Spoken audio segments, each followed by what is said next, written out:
What does an IT leader do all day anyways? Are you sure you want to know? Okay. Meet Bob. Bob is a CTO in Chicago. So the CEO tells Bob that they're opening 2 new office locations in 2 months. So Bob needs to get them running in 8 weeks. And of course, Bob is already drowning in a sea of other projects.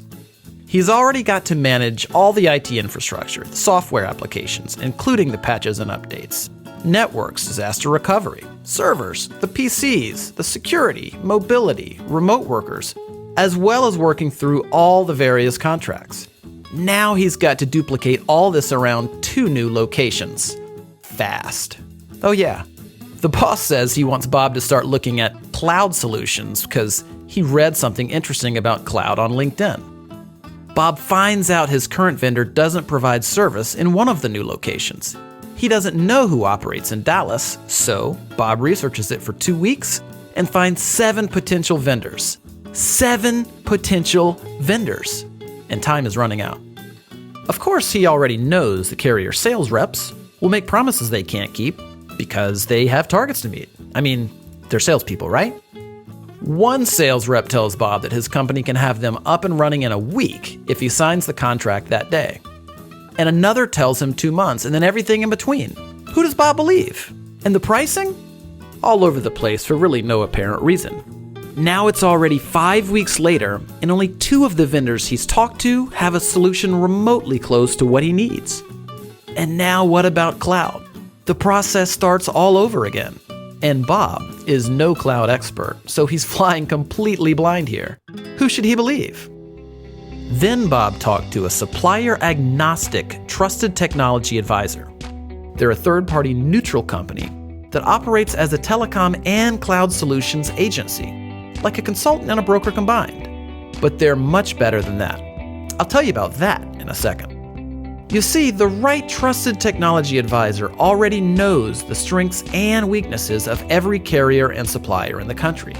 They know which suppliers can fit the needs of Bob's industry, his locations, and his company's unique systems and strategies.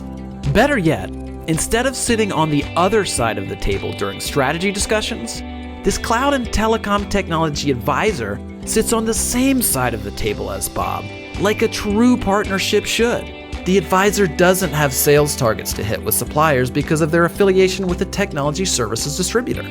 They can choose from dozens or even hundreds of suppliers with no obligation or incentive to choose one, meaning Bob gets the best solution for his company, not for the salespersons.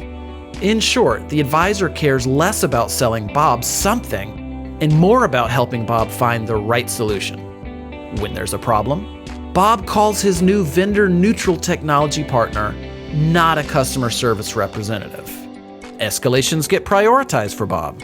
Since the technology advisor is a business, not a job-hopping sales rep, they're investing in Bob and his company for decades. And Bob literally has one phone to call when problems arise.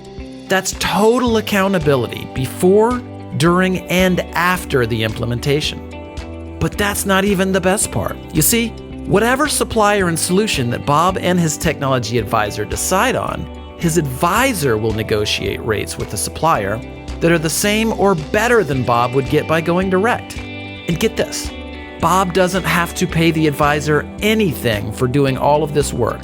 0. The advisor partner gets paid by the supplier as if they would pay one of their own sales reps. Well, better actually. So Bob gets all of the service, strategy, accountability, trust, and optimal solutions at 0 cost. And because the advisor is invested in a long-term relationship with Bob, something that their own business success depends on, this means they're more accountable to Bob.